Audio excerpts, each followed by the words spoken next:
Hi, I'm Rev Myron. I'm a minister through Pathways of Light, and I've been a Course in Miracles student for over 40 years. I'm going through the text again this year, asking Jesus to clarify for me. And then I write from that clarity, and that's what I'm sharing with you today. So let's get started. Today, I'm reading from A Course in Miracles, Chapter 8, Section 5, The Undivided Will of the Sonship. And we're going to read paragraphs 3 through 6. Paragraph 3 says, God's oneness and ours are not separate because his oneness encompasses ours. To join with me is to restore his power to you because we are sharing it.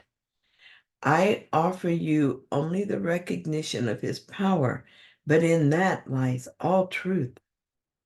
As we unite with him. Glory be to the union of God and his holy sons.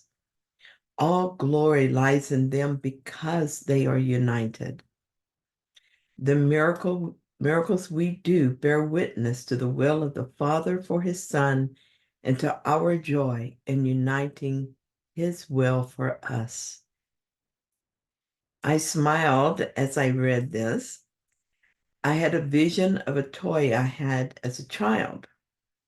It was a colorfully painted egg nested in another egg, which was nested in a third egg. This is how I envision us right now. We're in the third egg, and imagine we're all alone in the egg and alone within the egg. We think that all that exists is in this egg. There is a voice, though, that whispers to us of something greater, something glorious. This voice is waking us up to a different reality in which we are not separate. As we start to wake up, the egg's shell becomes thinner, and we understand there is something outside the egg and want to join with that. We're calling the second egg Jesus. How exciting to realize we're not alone. Like newborn chicks everywhere, we're pecking away at the shell that seems to keep us separate from Jesus. We do this as we question the belief that we are separate. We do it every time we doubt the ego beliefs in our mind, and every time we use the stories of our lives to cast doubt on our separateness. As we start to feel that we are joined with all the others within this egg, the shell begins to crack. More light pours in, and more of us are now pecking away at the shell. Soon we begin to realize that we're one with Jesus as well, and the shell of our separate existence from each other and from Jesus falls away. From this more enlightened place, we realize nothing was keeping us apart and keeping the light out except our desire to be separate.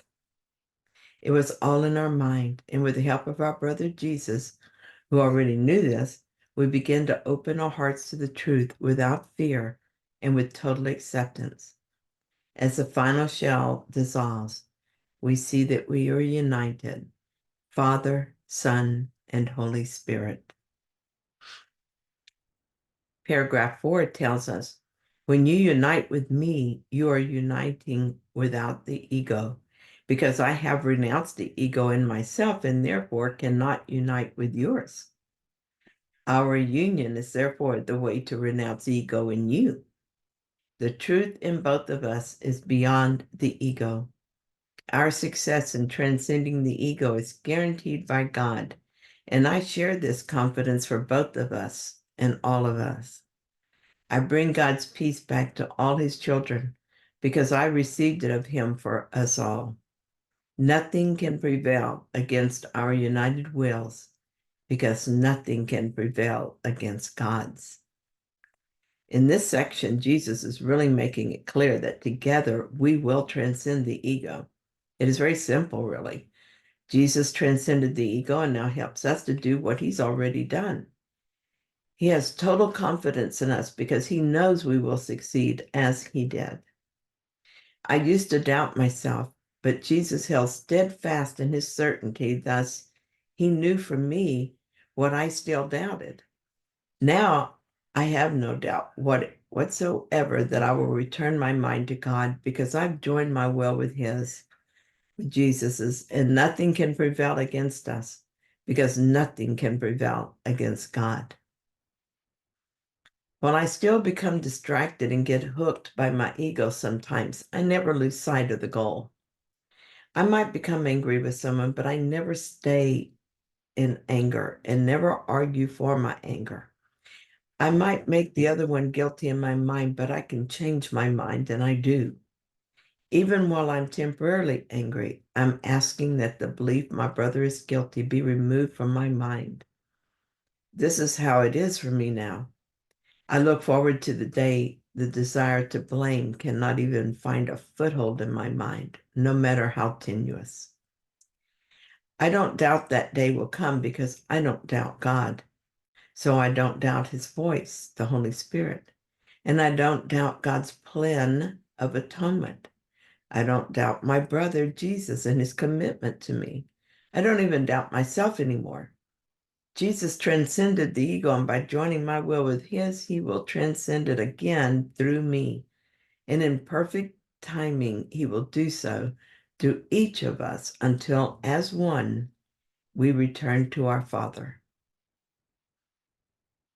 Paragraph 5 tells us, would you know the will of God for you? Ask it of me who knows it for you, and you will find it. I will deny you nothing as God denies me nothing. Ours is simply the journey back to God, who is our home. Whenever fear intrudes anywhere along the road to peace, it is because the ego has attempted to join the journey with us and cannot do so. Sensing defeat and angered by it, the ego regards itself as rejected and becomes retaliative. If you are invulnerable to its retaliation, you are invulnerable to it. It's retaliation because I'm with you. On this journey, you have chosen me as your companion instead of the ego. Do not attempt to hold on to both, or you will try to go in different directions and will lose the way. I'm very aware of ego retaliation. I used to think that when I would slip back into ego, it meant I was weak and vulnerable, and that my best efforts came to naught. The reason I believe this is that what the ego thoughts in my mind were saying to me. When that happened, I felt like a failure, that I couldn't do this. That left me in an impossible place because I couldn't go back to complete ignorance and yet couldn't go forward. It was hard because I had not yet detached from my ego identity enough to realize that I was not the defeatist voice I was listening to. It's different now. Even though I still notice ego thoughts in my mind and sometimes get hooked by them, I always question them. When I experience a significant shift in my thinking, I especially get bombarded by ego thoughts. The ego part of the mind is trying to pull me back into the story. It tries anything and everything to get me interested. It says others are guilty. I'm guilty. I'm never going to succeed. I'm a failure. I'm overworked and put upon. I still hear all that nonsense sometimes. And sometimes I'll listen and believe for a little while, but I never fall for it like I did before. Yesterday, the ego tried again, and I felt bad about myself for a few minutes, then turned away from it.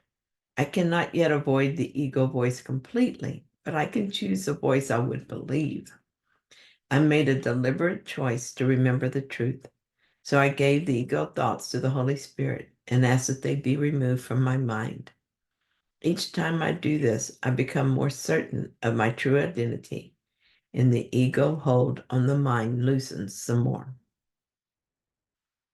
Paragraph 6 says, the ego's way is not mine, but it is also not yours.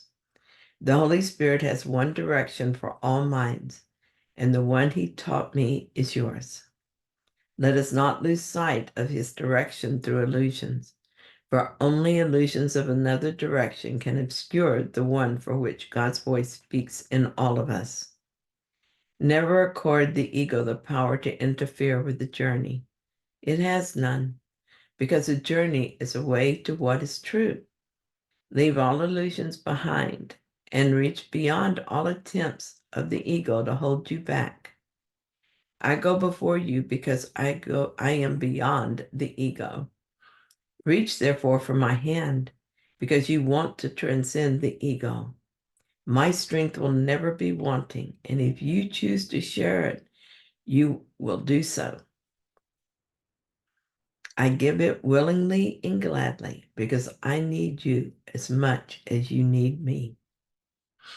Jesus is so certain of me that when I think of it, I cry. I feel certain of me too because I'm willing to share his certainty.